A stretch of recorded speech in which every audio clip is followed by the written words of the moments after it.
बिस्मिल्लाहिर्रहमानिर्रहीम, अस्सलाम वालेकुम। मैं हूं राहिल हसन गुमान। नाज़रीन, बेंगलुरु में खेले जाने वाले भारत और अफगानिस्तान के दरमियान तीसरे टी20 मैच में बिलाखिर भारत ने जनाब सेकंड सुपर ओवर को विन करके जो मैच है वो जीत लिया है और इसके साथ ही जो सीरीज है वो भारत ने 3-0 से अपने नाम कर ली है। लेकिन जनाब इस मैच के अंदर जब सेकंड सुपर ओवर शुरू होता है तो उस वक्त एक नया ड्रामाई मोड़ सामने आता है और इसी वजह से जो क्रिकेट पंडित हैं वो ये आवाजें उठा रहे हैं कि जनाब भारत ने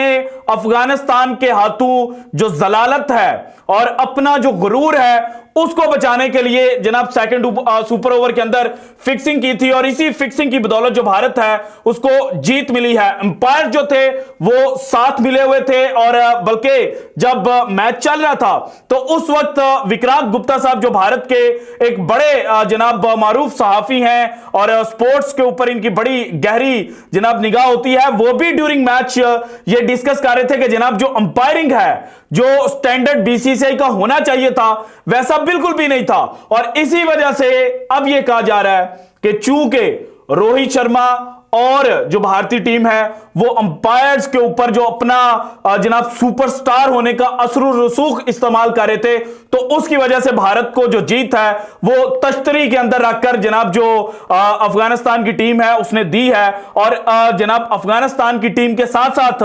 जो मैच रेफरी और थर्ड अंपायर और फोर्थ अंपायर थे उन्होंने जनाब भारतीय क्रिकेट टीम के हक में जो बयान है वो दिया और भारत के हक में इस तरह से ये जो मैच है वो गया है। सो ऑल इन ऑल इस वक्त जो सेकंड सुपर ओवर को लेकर चाहे मुगोइयां हो रही हैं उनमें कितनी हकीकत है, क्या भारत ने वाकई जनाब फिक्सिंग की थी और रूल बुक क्या कहती है, क्या वो प्लेयर जो पहले जनाब सुपर ओवर के अंदर बैटिंग कर चुका है क्या वो दोबारा बैटिंग कर सकता है, इसके ऊपर जनाब बहुत ज्यादा जो कंट्रोवर्सी है वो पैदा हो चुकी है। आज की वीडियो में तमाम डिटेल्स जनाब मैंने आपके साथ शेयर करने हैं। एक आईपीएल का मैच है वो आपके सामने रखना है क्योंकि अभी तक जो इंटरनेशनल क्रिकेट है उसके अंदर जनाब जो बड़े मैचेस हैं जो बड़ी टीमें हैं उनके दरमियान डबल सुपर ओवर जो है वो देखने को नहीं मिला और भारत पहली दफा जनाब जो डबल सुपर ओवर है वो खेल रहा था। सो ऑल इन ऑल जनाब क्या ड्रामा इस मैच के अंदर हुआ है ये मैंने आपके साथ डिस्कस करना है। लेकिन सबसे पहले अगर मैच डिटेल के ऊपर निगाह डाली जाए तो भारत जो है वो बैटिंग फर्स्ट कर रहा था और भारत के ओपनर जायसवाल जनाब 18 रन के ऊपर जब भारतीय टीम पहुंची तो अपनी विकेट जनाब देकर चले गए और उसके वेरी नेक्स्ट गेम के ऊपर विराट कोहली जो है वो भी जनाब अंडे के ऊपर आउट हो गए। देन शिवम दुबे जो है उन्होंने जनाब सिर्फ 1 रन बनाया, 6 गेंदें उन्होंने खाई और संजू सैमसन जो है उन्होंने अंडा किया और 1 गेंद उन्होंने भी खेली। जबकि जो भारतीय क्रिकेट टीम की बैकबोन थे और जिन्होंने आज भारत का स्कोर 212 रन तक पहुंचाया था वो थे भारतीय कप्तान रोहित शर्मा और उनका साथ दे रहे थे जनाब रिंकू सिंह। रोहित शर्मा ने 121 रन जो है वो स्कोर किए और तारीख में पहली दफा जनाब 5 सेंचुरियां बनाने वाले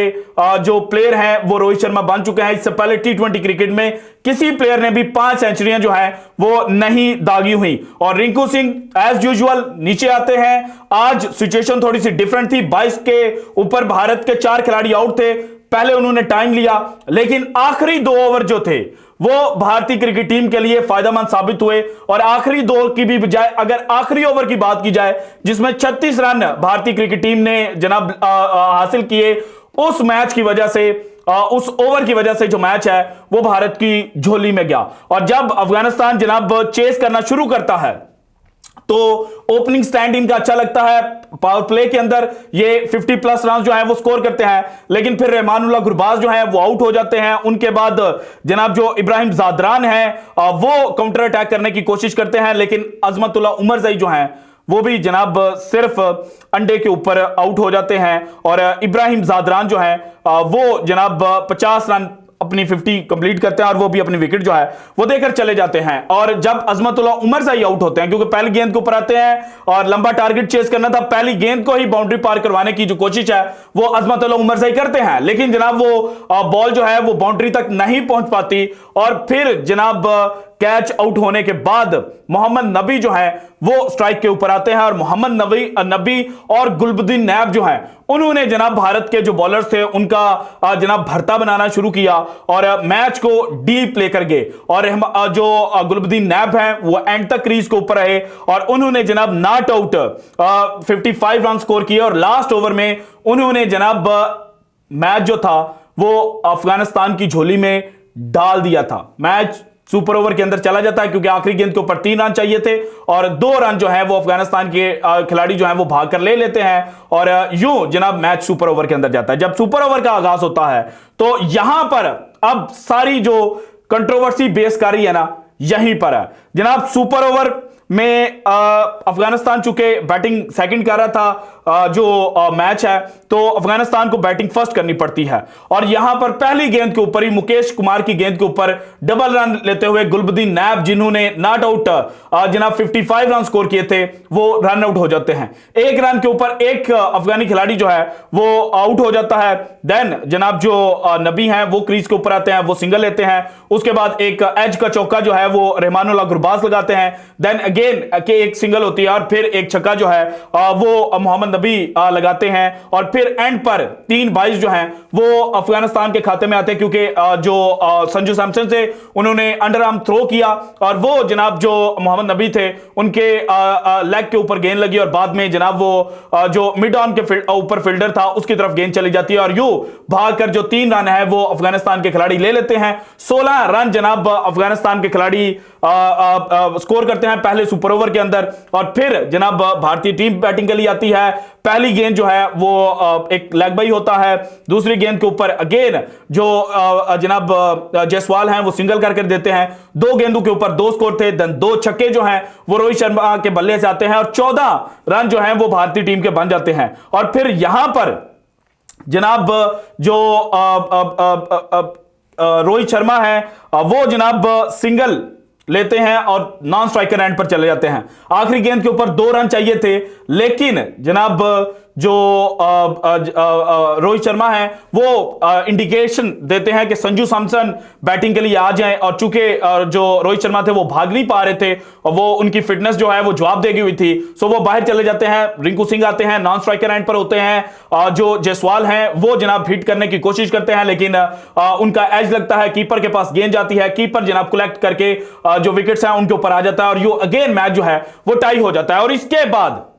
जनाब कमेंटेटर्स, अंपायर सब देख रहे होते हैं कि अब जो सेकंड सुपर ओवर है उसके रूल्स क्या कहते हैं। और फिर जनाब जब भारत चूंकि सुपर ओवर के अंदर बैटिंग सेकंड कर रहा था तो इनको बैटिंग फर्स्ट करनी थी और वहां पर रिंकू सिंह और रोहित शर्मा जो हैं वो बैटिंग के लिए आते हैं। जब रोहित शर्मा और रिंकू सिंह बैटिंग के लिए आते हैं तो जनाब अजमतुल्लाह उमर ज़ई जो है उनको पहले गेंद थमाई जाती है लेकिन बाद में उनसे ली जाती है क्योंकि रूल बुक जो अंपायर्स ने वहां पर बताया वो ये था कि जनाब जो बॉलर सुपर ओवर कर चुका है वो दोबारा बॉलिंग नहीं कर सकता। सो यहीं पर जो क्रिकेट पंडित हैं वो बड़े हैरान हुए कि जनाब जो बैट्समैन बैटिंग कर चुके हैं सुपर ओवर के अंदर अगर वो दोबारा बैटिंग के लिए आ सकते हैं तो फिर जनाब जो सुपर ओवर करने वाला बॉलर है वो दोबारा से जो दूसरा सुपर ओवर है उसके अंदर बॉलिंग क्यों नहीं कर सकता। और जनाब फ्रीज जो है वो बॉलिंग के लिए आते हैं। पहली गेंद पर छक्का लगता है, दूसरी गेंद पर चौका, देन एक सिंगल लगती है और फिर अगली 2 गेंदों के ऊपर 2 भारतीय बैट्समैन जो है वो आउट हो जाते हैं। 12 रन जनाब जीतने के लिए अफगानिस्तान जो है वो उनको मिलते हैं। अफगानिस्तान की जानिब से रहमानुल्लाह गुरबाज और मोहम्मद नबी जो पहले जनाब सुपर ओवर के अंदर बैटिंग कर चुके थे वो बैटिंग के लिए आते हैं और पहली गेंद के ऊपर नबी आउट हो जाते हैं। रवि बिश्नोई बॉलिंग करते हैं, दूसरी गेंद के ऊपर करीम जन्नत जो है वो सिंगल लेते हैं और रहमानुल्लाह गुरबाज जो हैं वो जनाब तीसरी गेंद के ऊपर आउट हो जाते हैं। अब चूंकि जो अफगानिस्तान की टीम है उन्होंने मैच के अंदर 55 रन बनाने वाले और भारत की धुलाई करने वाले गुलबुद्दीन नैब को बैटिंग के लिए नहीं भेजा था, सो ये एक कंट्रोवर्सी पैदा हुई है। सो इसके लिए हमें स्टडी करना पड़ेगा। आईपीएल में जनाब एक मैच हुआ था 2020 में किंग्स 11 पंजाब और मुंबई इंडियंस के दरमियान और यह मैच भी डबल सुपर ओवर के अंदर गया था। पहला जो सुपर ओवर हुआ था इसमें जनाब जो मुंबई इंडियंस है इसकी तरफ से जसप्रीत बुमराह ने बॉलिंग की थी और 5 रन जनाब जो जसप्रीत बुमराह है उन्होंने सिर्फ खाए थे और 2 विकेटें भी वो हासिल कर गए थे। एक जनाब विकेट उन्होंने पौरन की हासिल की थी और एक जनाब जो केएल राहुल हैं वो आउट हुए थे। और फिर जनाब जो मुंबई इंडियंस है वो बैटिंग के लिए आते हैं, शमी बॉलिंग कर रहे होते हैं किंग्स 11 पंजाब की जानिब से और यहां पर अगेन जनाब जो मुंबई इंडियंस है वो सिर्फ 5 रन स्कोर कर पाते हैं और जनाब जो स्कोर है वो चूंकि टाई होता है तो अगेन सुपर ओवर की जानिब चले जाते हैं और लास्ट बॉल के ऊपर जो शामी के सुपर ओवर की थी वहां पर क्विंटन डीकॉक जो है वो रन आउट हो जाते हैं और फिर जनाब मुंबई इंडियंस बैटिंग के लिए आता है और कैरन पोलार्ड जो जनाब नॉन स्ट्राइकर एंड के ऊपर थे वो चूंकि बैटिंग के लिए आते हैं तो यहां पर भी माथा जो है वो ठंका था। लेकिन तब जनाब जो रूल्स बुक है उनको चेक किया गया तो जो बॉलर बॉलिंग कर चुका है सुपर ओवर के अंदर वो दोबारा डबल सुपर ओवर या थर्ड सुपर ओवर के अंदर बॉलिंग नहीं करेगा, लेकिन जो बैट्समैन नॉट आउट रहा है सुपर ओवर के अंदर वो दोबारा बैटिंग के लिए आ सकता है। सो आज जो मैच के अंदर जो कुछ भी हुआ है ये जनाब जो आईसीसी रूल्स हैं उनके अंडर हुआ है। हां, मैच के दौरान जब अंपायरिंग स्टैंडर्ड बिलो था जिसको जनाब विक्रांत गुप्ता ने भी हाईलाइट किया उसके ऊपर हम बात कर सकते हैं, लेकिन ड्यूरिंग सेकंड सुपर ओवर जो कुछ भी हुआ है वो रूल बुक के अंदर रहकर किया गया है और भारतीय क्रिकेट टीम जो है उन्होंने जनाब अफगानिस्तान से ये मैच सेकंड सुपर ओवर के अंदर जाकर जीत लिया है और भारत को जनाब शाबाशी देनी चाहिए। लेकिन यहीं पर भारत एक्सपोज भी हुआ है और भारतीय मीडिया भी इसको लेकर चीख रहा था कि जनाब ये देखिए अफगानिस्तान के बच्चे ये तब्दीलियां करके आए हुए थे, इन्होंने इस मैच के अंदर जो अपनी बॉलिंग लाइनअप थी उसको ट्राई आउट करना था, 3 तब्दीलियों के साथ आए हुए थे, ना राशिद बॉलिंग में था, ना नबी बॉलिंग जनाब मुजीब बॉलिंग के लिए थे, ना जनाब फजले फरूकी बॉलिंग के लिए थे और ना ही जनाब नवीन उल हक जो है वो बॉलिंग के लिए थे। सो जब 4 उनके तगड़े बॉलर जो वर्ल्ड टी20 में इनकी प्लेइंग 11 का हिस्सा होंगे वो मैच के अंदर नहीं थे तो अब 22 के ऊपर 4 खिलाड़ी आपके आउट हो चुके थे। सो ये आपके लिए लम्हा फिक्रिया है और इसी पॉइंट के ऊपर भारतीय मीडिया जो है वो चीख भी रहा था। फिर जनाब जिस तरह से भारतीय बॉलर्स ने अपने जनाब होम ग्राउंड के ऊपर बॉलिंग की तो उसको लेकर भी सवाल खड़े हो रहे थे कि जनाब मुकेश कुमार को एक अच्छा जो टारगेट है वो लास्ट ओवर के अंदर डिफेंड करने को मिला था, लेकिन मुकेश कुमार जो है वो जनाब उसको उस तरह से डिफेंड नहीं कर पाए और उनकी वजह से मैच जो है वो सुपर ओवर के अंदर चला गया। और फिर यहां पर एक और बात भी की जा रही है कि अगर लास्ट ओवर से पहले वाला जो ओवर मुकेश कुमार ने किया था वहां पर गुलबदीन जब क्रीज से थोड़ा सा ऑफ साइड पर जाते हैं और मुकेश कुमार जो है वो बॉल को बिल्कुल जो वाइड का साइन है उससे जनाब बाहर को फेंकते हैं तो वहां पर जो वाइड है वो अंपायर दे देते तो भारत जो था वो जनाब सुपर ओवर में मैच जाने की बजाय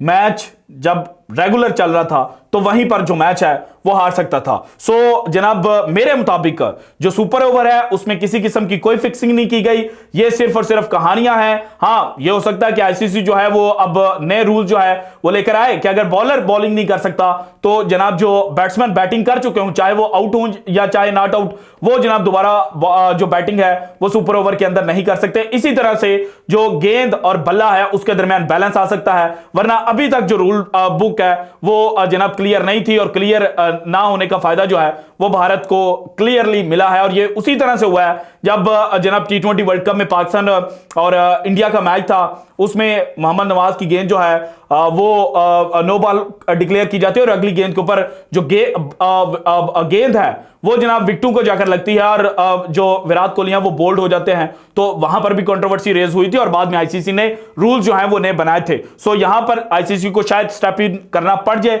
और क्लियरली डिफाइन करना पड़ेगा कि जनाब रूल बुक के अंदर क्या कुछ लिखा गया है। So many congratulations to Indian team कि आप जीत गए हैं, लेकिन ये आपके लिए लम्हा फिक्रिया भी है क्योंकि ये आपका आखिरी टी20 मैच था टी20 वर्ल्ड कप से पहले। इसके बाद आईपीएल आपने खेलना है और आईपीएल की बेस पर आपने जो खिलाड़ी हैं वो चुनने हैं और अगर वो प्रेशर इंटरनेशनल क्रिकेट का हैंडल ना कर पाए तो फिर क्या होगा? फिर जनाब आपको वहां पर अफगानिस्तान जैसी हल्की साइड्स तो नहीं मिलेंगी। सुपर 8 में जब आप क्वालिफाई करेंगे तो वहां पर तगड़ी टीमों से आपका मुकाबला होगा और आपके चांसेस जनाब अगेन वर्ल्ड कप जीतने के